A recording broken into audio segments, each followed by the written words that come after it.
Estamos de volta para gravar mais um vídeo da série Teoria do Fluido Gravitacional. Dessa vez, acredito que seja a 10ª parte, né? E dessa vez escolhi um tema, né, que fala sobre os pontos de Lagrange, né? Que foi pontos, né, estabelecido pelo matemático Lagrange, por isso tem esse nome, pontos de Lagrange, né? E que eu não encontro uma explicação muito boa na teoria de Einstein nem na teoria de Newton, né, para a formação desses pontos, né? E vou começar com um breve resumo, né, do que são os pontos de Lagrange, né? Então, os pontos de Lagrange são pontos, né, que estão entre os astros, né, que a gravidade dos astros anulam esses pontos, né? Por exemplo, tem o L1 entre a Terra e o Sol, né, o L2, né, depois da Terra, e o L4 e o L5. E aqui depois do Sol seria o L3, né?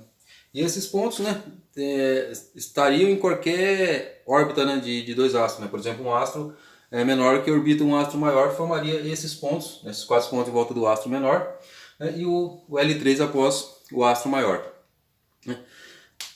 E para exemplificar isso na teoria do fluido gravitacional, né, eu vou usar a analogia, né, de um fluido, né? E, por exemplo, podemos usar a correnteza de um rio, né, que vai no sentido, né? E na margem desse rio, né, a água que passa perto da margem, né, ela sofre atrito, né, da margem. E isso ocorre uma diminuição da velocidade, né, do fluxo, né, da água que passa pela margem, né? Então, quando você fica na margem de um rio, você vai notar, né, que vão surgir, né, pequenos vórtices, né? Porque a água ela vai e encontra o atrito, né, uma parte do fluxo, né, retido pelo atrito da água, e vai havendo um choque, né, e essa água ela vai ter tendência de fazer um vórtice, né, e ela acaba voltando, né? Você analisa, ela faz uma volta e fica circulando, né?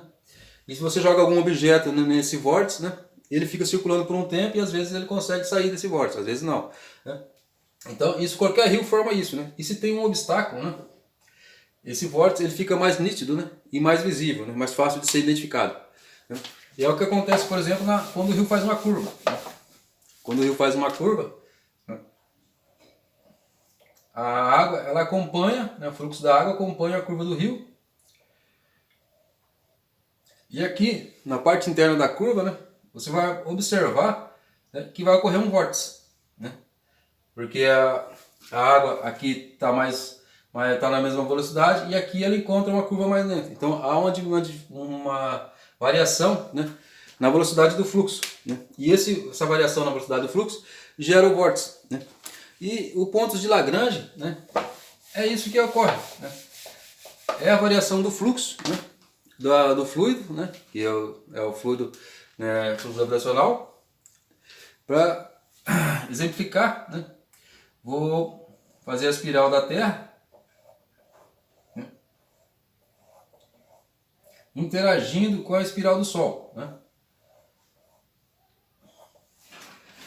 Que como o Sol é muito maior que a Terra, né, e muito mais massa, né, então a espiral do Sol, né, ela é muito, mas muito maior. Então aqui na Terra ela seria quase que em linha reta, né? O fluxo, né, gravitacional em volta do Sol, então ele seria praticamente como a correnteza do rio, né?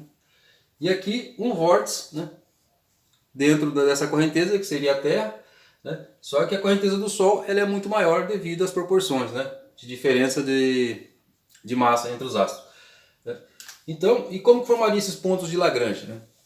Aqui, né, quando o fluxo, né, ele vem no sentido que quem comanda o sentido é o Sol, né, ele encontra uma diferença, né, de velocidade aqui, porque aqui ele tem que ser mais rápido, ele vai fazer a curva para entrar na esfera do céu, uma parte vai passar reto, né, vai continuar o seu caminho, e a outra parte vai tentar, mas não vai conseguir, né? Ela vai acabar seguindo o caminho, né? E do outro lado a mesma coisa, né? Então, aqui ela vai encontrar um fluxo contrário, né? Parte dessa vai acabar fazendo esse movimento e vai encontrar o fluxo vindo aqui. Então ela vai acabar fazendo esse vórtice, né? que seria no caso da curva do rio, né? Aqui e aqui, né? E aqui mais na questão da margem do rio, né? Que esse fluxo vai se dividir, né? Então a alteração de velocidade. Então é assim que vai formar os 4 pontos de Lagrange, né? L1, L2, L4, né? E L5, né? O L3 ele é um caso à parte, né? Então, você analisando, né, essa figura, né, dos vórtices, né, aqui tem a imagem do encontro, né, de 2 furacões, né, onde que você poderia localizar o L1, né, entre os dois, né. Claro que aqui a proporção dos 2 vórtices, né, é quase que igual, né, mas a diferença entre a Terra e o Sol seria um vórtice muito maior, né. Então, isso aqui é só para ter uma analogia, né, uma consideração, né, do fluido, né, para você ter uma analogia do vórtice, né, que é formado, né,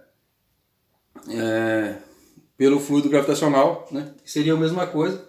Um seria a Terra, o outro o Sol, né, só que em proporções muito maiores, né, um muito maior que o outro, né. Até esse aqui explica também as órbitas, né, que quanto maior, um menor vai orbitar o maior, né. Dá para trazer essa analogia também, né, do efeito Fujihara, né, para a órbita dos planetas, mas isso aí é uma outra questão, né? Então, voltando aqui para a teoria dos pontos de Lagrange, né?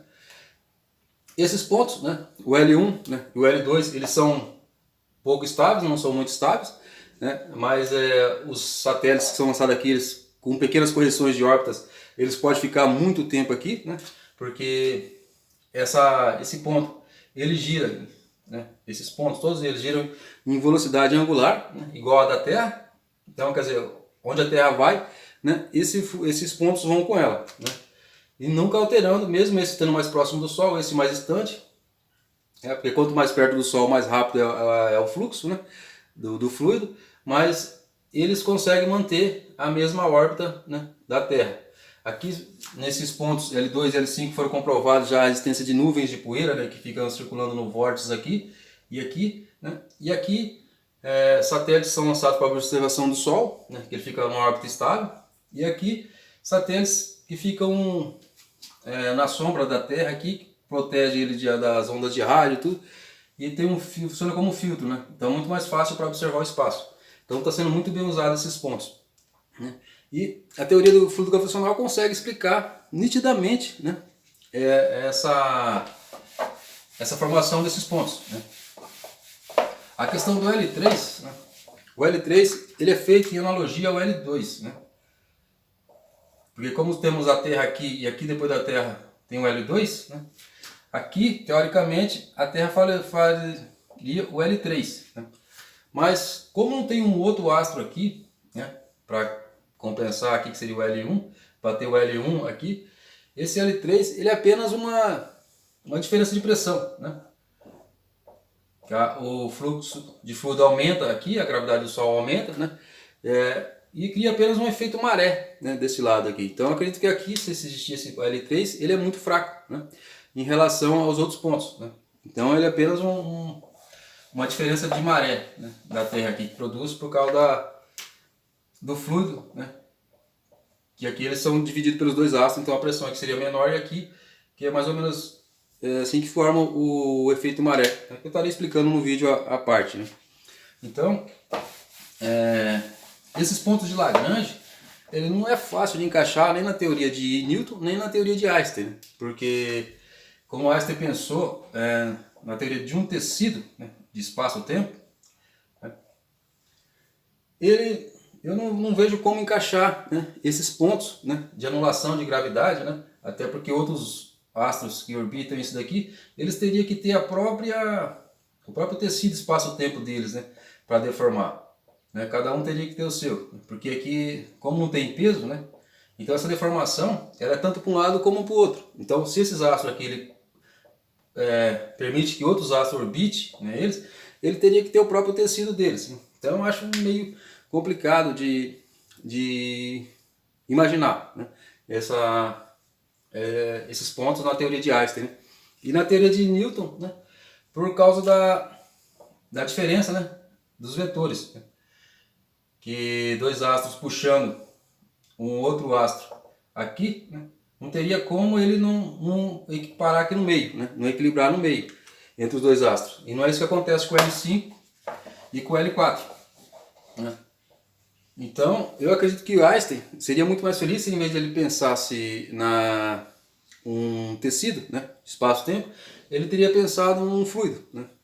Porque o fluido, né? Quando você esvazia ele, quando você provoca um buraco nele, a tendência no fluido é preencher esse buraco. Né? Então, quanto mais fluido você tira, mais fluido virá preencher esse buraco. Né? Então, essa depressão que você cria, ela vai ser preenchida. Né? Então, o fluxo vai vir e vai preencher. Então, é formada a gravidade, né? Que explica, né, na teoria do fluido gravitacional. Aqui é a gravidade, né? Que é um vetor só agindo. Né? Por isso que os objetos, qualquer massa que ele tiver, ele vai cair sempre no mesmo tempo. Porque não tem dois vetores, e não seria um atraindo o outro, se apenas o fluido arrastando os objetos. Né? Então formaria um vetor, então explicaria o motivo da queda dos objetos ao mesmo tempo. O fluido formando a espiral, né? E essa espiral orbita os outros astros. Né? Porque todo o sistema, né, está girando. Todo o sistema está virando. É o que acontece, por exemplo, no rodamuinho, né, nos vórtices, né, no oceano. Né? Existem vários vórtices no oceano, né, que eles se formam, né, e eles viajam, né, se assim posso dizer, pelo oceano. Né? E todo o fluido, né, toda a água que está aqui, né, está viajando com ele. Né? E a mais parte do oceano que está aqui, né, manteria o mesmo padrão. Por exemplo, se fosse uma água fria que estivesse viajando aqui, ela vai continuar viajando com o vórtice. Né?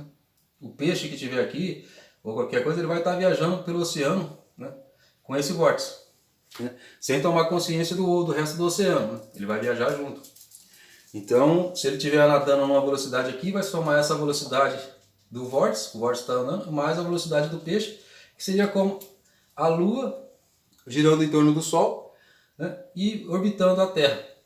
Seria essa soma da velocidade do peixe, mais a velocidade do vórtice, mais a velocidade da corrente. Né? Então seria mais ou menos essa mesma analogia. Então a teoria do fluido gravitacional, ela explica muita coisa, né?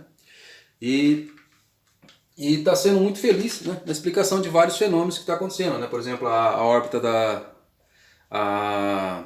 das estrelas em volta da galáxia, né? A diferença de velocidade, né? Que eu já expliquei no vídeo 9, né? Se tiver oportunidade, assista, que você vai compreender o que eu estou falando. Né?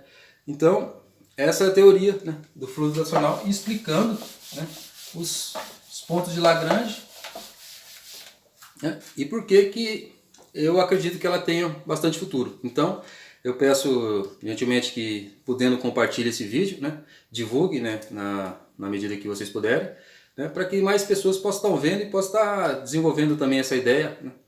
Algumas pessoas que possam ter interesse, né, em divulgar essa ideia, eu estou aberto, pode pôr nos comentários, pode fazer perguntas, pode fazer sugestões, né? Que eu estou aberto a qualquer ideia que vocês possam ter. Né? Muito obrigado, né? Não esqueça de dar o like, né? E compartilhar. Até o próximo vídeo, até mais.